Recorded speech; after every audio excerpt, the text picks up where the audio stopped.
мальчик был доволен, никакой нужды не знал.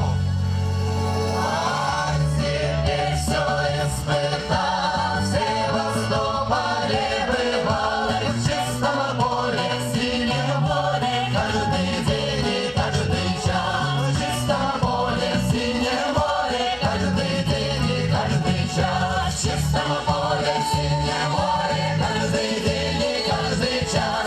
День мы в огненном сражении, всею ночь никто не спит. День мы в огненном сражении, всею ночь никто не спит. День мы в огненном сражении, всею ночь никто не спит. Расслыхали в наши уши, что врагов нам не проспать. Расслыхали в наши уши, что врагов нам не проспать. Сам холодный, конь голодный, ей-ей-го.